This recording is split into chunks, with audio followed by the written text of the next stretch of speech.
Berkata Imam Haddad radhiyallahu taala anhu di hikmah yang ke-50, al-aqilu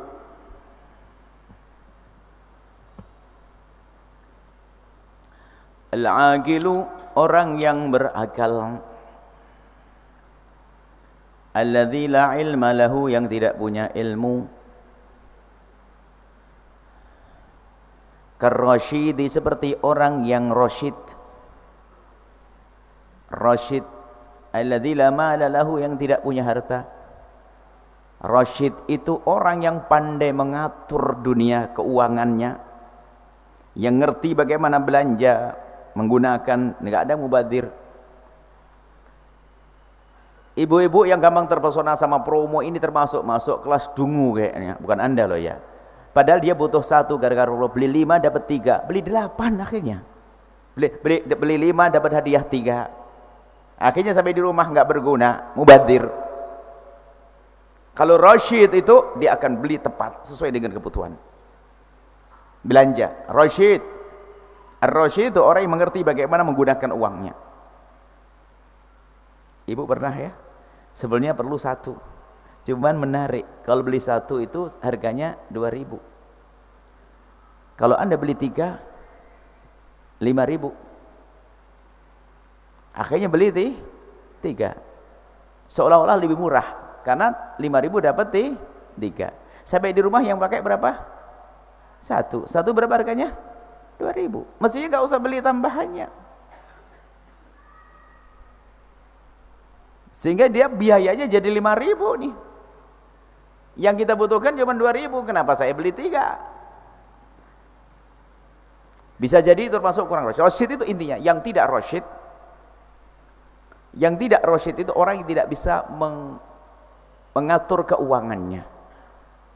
Tidak bisa menawar, tidak bisa mengerti, memilih. Nah, ini gambarannya orang yang berakal tapi tidak punya ilmu, itu laksana orang yang rasyid, pandai mengatur keuangan tapi nggak punya duit. Duitnya siapa dia tuh? Kita jelaskan akal itu apa. Wal alimul ladzi la aqlalah, ada seorang alim banyak ilmunya tapi kok enggak punya akal, itu laksana ka sahibi malin, orang banyak duit tapi alladzi la rusydalahu, tidak punya kerasyidan, tidak punya tidak punya kecakapan dalam menggunakan hartanya, sehingga dibelikan yang haram jadi dosa bagi dia, atau belanja yang enggak jelas cepat habis pada akhirnya. Safih. Ada orang safih itu orang dungu, tidak bisa membelanjakan, safih. Baik, kita jelaskan apa yang dimaksud dengan akal sini oleh Imam Ghazali. Bukan suatu yang bisa akal ini Imam Haddad. Imam Ghazali mencoba menjelaskan antara akal dengan hati. Apakah akal itu hati? Sebab sesaat disebutkan afala taqilun. Apakah kalian tidak berakal? Taqilun, berakal kita. Tapi kalau diamati dari beberapa ayat, hubungannya takkilun bukan sekedar yang melihat dan faham, akan tapi ada kesadaran dalam diri, hati. Sehingga memang perdebatan di antara ahlinya yang mencoba membahas masalah akal dan hati ini pada nggak sampai kepada kesimpulan yang pasti, tapi semuanya meyakini bahasanya ada akal. Kalau Anda dibilang nggak berakal, Anda pasti marah. Ada hati, kita merasakan ada rindu, ada marah, ada benci, semuanya mengaku itu. Semua mengakui adanya. Adapun tempatnya di mana?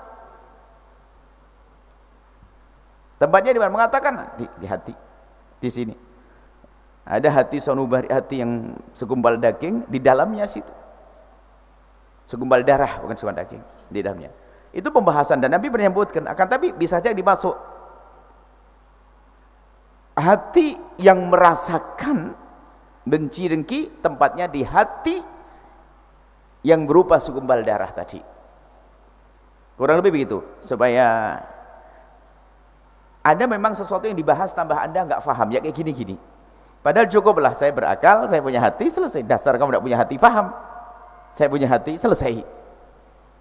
Nah, kan tapi kemudian Imam Ghazali pengen mencoba mendekatkan antara akal dengan hati itu. Akal itu laksana lentera yang bisa menyinari sehingga kita bisa tahu mana al-haq dan mana batil, mana yang benar dan mana yang salah. Akal itu laksana lentera, sehingga betul.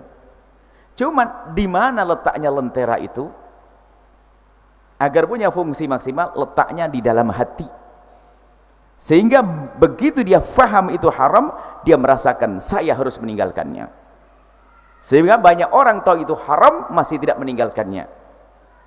Ada kan? Tahu itu dosa masih melakukannya, tahu dengan akalnya itu haram, itu gak boleh, itu membahayakannya, masih diminum, gak sehat, minum, padahal akalnya mengatakan gak boleh, gara-gara hatinya belum menerima. Baik, jadi kurang lebih akal di sini kurang lebih kita maknai juga hati dan akal. Sekedar akal saja dia bisa mengetahui banyak hal, mengetahui. Baik, sekedar akal mengetahui ini hak dan batil, tapi dia bisa merasakan keperluan dia untuk mematuhi yang hak dan menjauhi yang batil.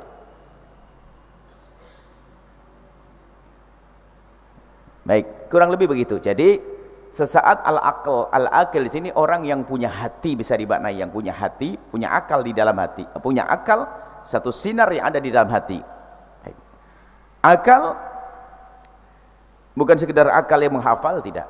Jadi orang yang akalnya hidup, karena akalnya hidup, yang akalnya hidup dan hidupnya di dalam hati yang benar.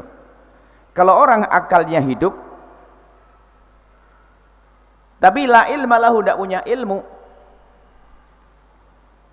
akal masya Allah orang ini perasaannya hidup banget deh, dia subhanallah rindu kebaikan, paling takut kemaksiatan dan sebagainya, cuman kurang ilmu, akhirnya terjadilah dia melakukan dosa, dia tidak tahu kalau itu dosa, nggak mau melakukan kebaikan karena tidak tahu kalau itu kebaikan, padahal dia rindu kebaikan. Dan ini kebanyakan dari kita, sehingga orang itu kalau seandainya tahu cara berbuat baik pasti dilakukan semuanya, cuman karena dia tidak tahu maka dia tidak melakukan. Dia adalah punya akal tapi tidak punya ilmu, ingin berbuat baik, dan jika berbuat baik pun kadang membahayakan karena tidak pakai ilmu.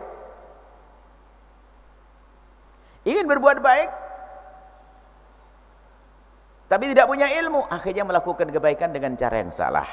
Muncullah pembuat satu amalan yang katanya itu adalah kebaikan menurutnya, tapi ternyata itu adalah sebuah kemaksiatan yang disebut dengan istilah bid'ah dan lain sebagainya, yang diharamkan, yang tidak boleh. Dia membuat satu kebaikan tapi dari dirinya sendiri. Ya mungkin orang bodoh, ya Allah, sholat subuh lagi seger-segernya istirahat kok cuma 2 rakaat, kurang deh, saya tambah deh 2. Nah sholat subuh ngarang ya. Dia rindu berbuat baik tapi tidak punya ilmu. Ini gambaran bisa dalam banyak hal. Rindu di dalam hati, ada kerinduan melakukan kebaikan karena akalnya ada, dia bisa mengerti sebenarnya kalau ditunjukkan itu adalah kebatilan harus dijauhi, kebaikan harus dilaksanakan, cuman karena wawasan tentang kebaikan dan kebenaran tidak ada, maka muncullah orang yang dia melakukan dosa nggak sadar itu dosa, nggak tahu kalau itu dosa.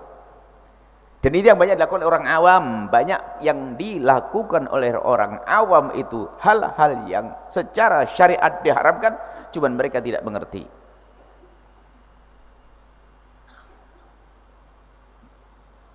Banyak kebaikan yang bisa dilakukan cuman karena mereka tidak mengerti, maka mereka tidak melakukannya.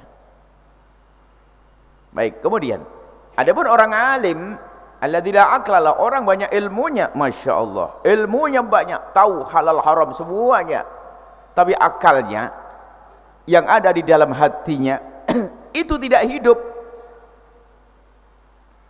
nggak ada hidup. Sehingga apa? Kasahibil mali alladzi la rushtalahu, seperti orang punya harta tapi nggak punya kecakapan di dalam menggunakan hartanya, sehingga hartanya digunakan untuk beli sesuatu yang haram, dosa, nggak bermanfaat dan sebagainya. Sama orang punya ilmu tapi ternyata hati dan akalnya tidak hidup, sehingga apa yang terjadi? Dia akan menggunakan ilmunya untuk sesuatu yang Allah murkai. Dia punya ilmu Tapi karena tidak hidup hatinya, akalnya tidak hidup, maka dia melakukan sesuatu yang dimurkai oleh Allah.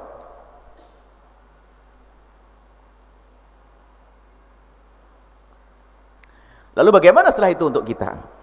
Satu, ayo kita belajar terus mencari ilmu.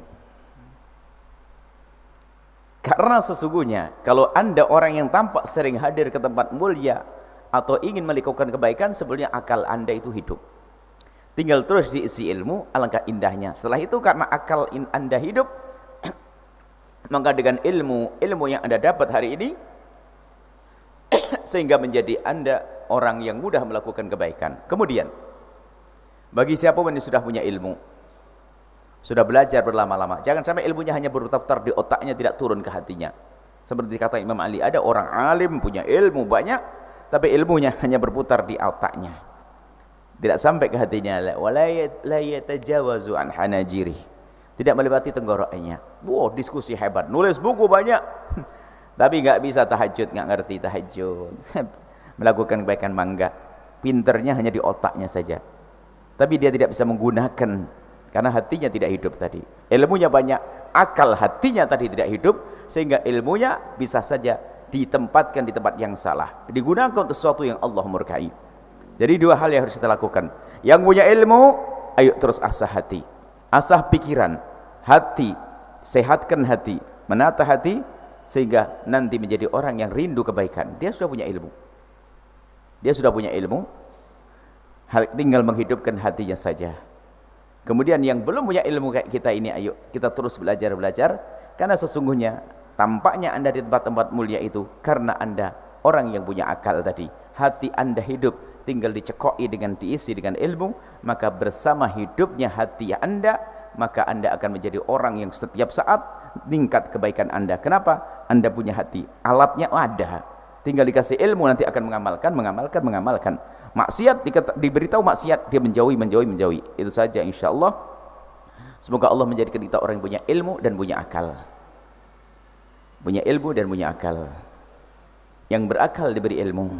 Wallahu a'lam bissawab.